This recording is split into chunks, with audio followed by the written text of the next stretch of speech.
Selamat pagi anak-anak. Hari ini kita akan melanjutkan pelajaran kita. Kita masuk pada tema 2, subtema 3 dan ini adalah pembelajaran yang ketiga. Tapi sebelum kita melanjutkan pelajaran kita hari ini, kita harus awali dengan berdoa terlebih dahulu ya. Marilah kita berdoa. Dalam nama Bapa dan Putra dan Roh Kudus. Amin. Bapa kami yang ada di surga, dimuliakanlah namamu, datanglah kerajaanmu, jadilah kehendakmu di atas bumi seperti di dalam surga. Berilah kami rezeki pada hari ini dan ampunilah kesalahan kami seperti kami pun mengampuni yang bersalah kepada kami. Dan janganlah masukkan kami ke dalam pencobaan, tetapi bebaskanlah kami dari yang jahat. Amin. Dalam nama Bapa dan Putra dan Roh Kudus. Amin. Anak-anak bisa buka buku paketnya di halaman 119 ya. Nah anak-anak, coba anak-anak amati benda-benda yang ada di sekitar anak-anak. Nah, banyak bentuk dan banyak jenis benda yang dapat anak-anak temui ketika anak-anak melihat benda-benda tersebut. Nah, benda-benda itu juga tidak sama bentuknya. Ada yang berbentuk balok, ada yang berbentuk kubus, ada yang berbentuk lingkaran, ada yang berbentuk tabung. Jadi benda-benda di sekitar kita itu banyak dan bentuknya berbeda-beda ya anak-anak ya. Nah, selain di rumah, anak-anak juga bisa melihat benda yang ada di sekolah ketika datang ke sekolah.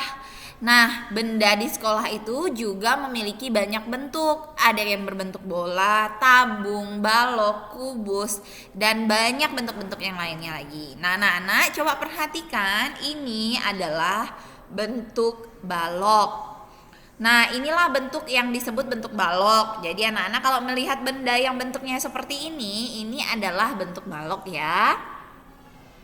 Lalu ini adalah bentuk kubus. Nah, bila anak-anak melihat benda yang ada di rumah ataupun di sekolah yang berbentuk seperti ini, maka ini bentuknya seperti kubus. Nah, ini adalah tabung anak-anak. Nah, ini benda yang berbentuk tabung. Tabung itu seperti ini bentuknya. Jadi, kalau anak-anak lihat benda di sekitar anak-anak yang berbentuknya seperti ini, berarti benda tersebut berbentuk tabung. Nah, kalau lingkaran seperti ini, maka ini berbentuk bola. Banyak sekali benda-benda yang berbentuk balok, kubus, tabung maupun bola yang ada di sekitar kita, baik itu di rumah ataupun di sekolah. Nah, anak-anak perhatikan gambar di samping ini. Ini tadi bentuk apa?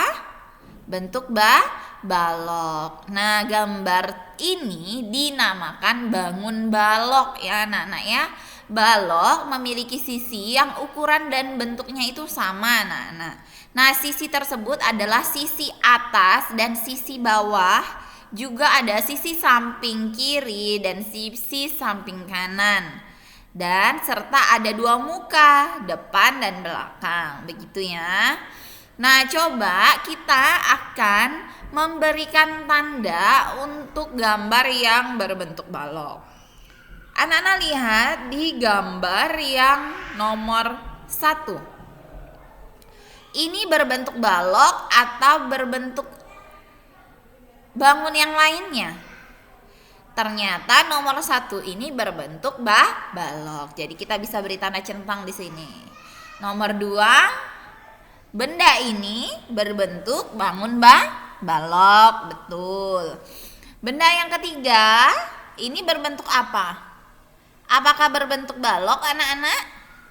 Kalau dilihat dari kemiringan yang seperti ini tidak seperti bentuk balok. Tetapi jika kita melihat dari samping sedikit, maka bentuknya adalah bangun balok. Maka nomor 3 ini adalah bangun balok.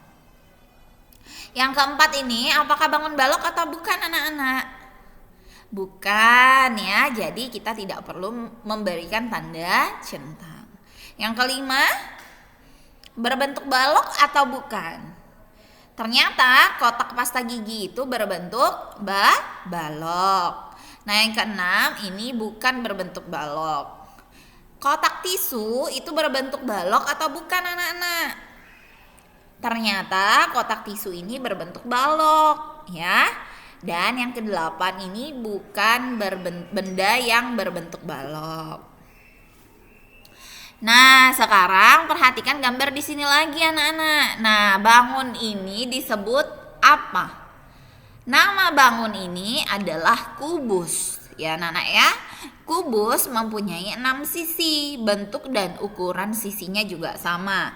1, 2, 3, 4, 5, 6. 1, 2, 3, 4, 5, 6 ya anak-anak ya. Nah, 1, 2, 3, 4, 5, 6. Nah, kubus mempunyai 6 sisi dan bentuk serta ukuran sisinya itu sama anak-anak. Nah, kita lihat gambar di bawahnya ini. Gambar pertama ini kubus atau bukan?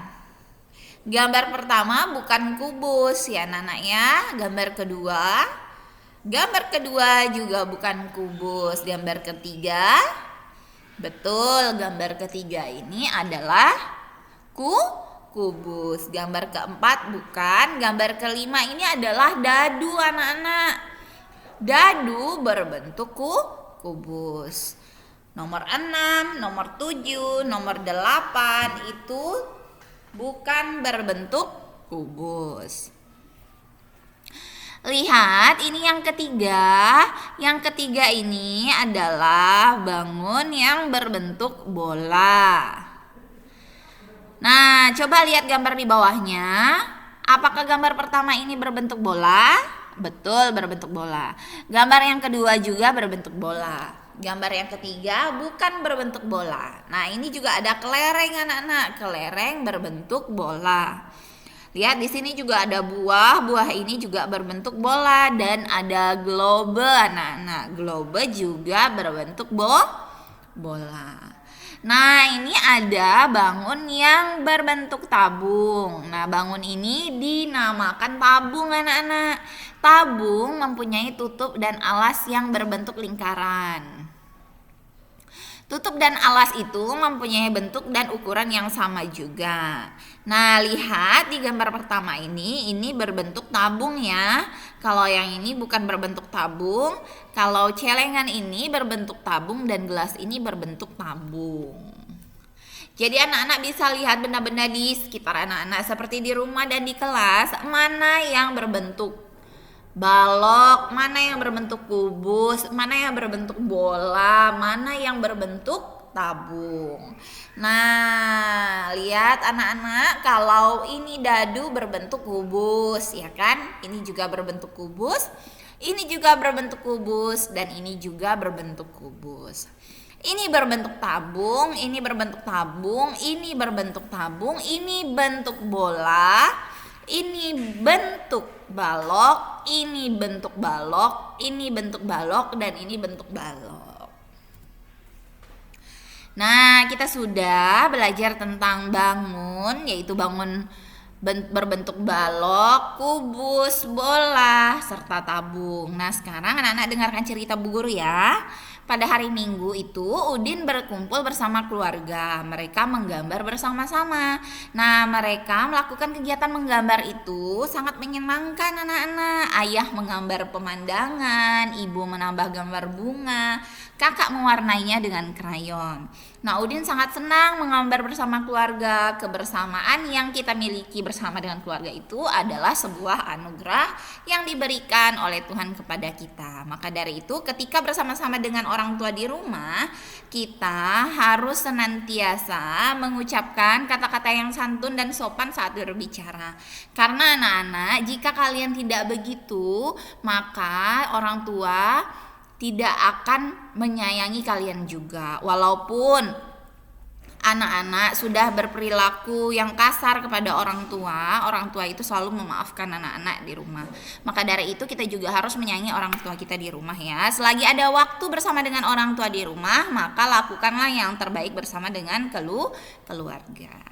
Nah, anak-anak, demikian materi kita hari ini. Kita tutup dengan berdoa bersama-sama ya. Marilah kita berdoa dalam nama Bapa dan Putra dan Roh Kudus. Amin. Salam Maria, penuh rahmat Tuhan sertamu. Terpujilah engkau di antara wanita dan terpujilah buah tubuhmu Yesus. Santa Maria, Bunda Allah, doakanlah kami yang berdosa ini sekarang dan waktu kami mati. Amin. Dalam nama Bapa, Putra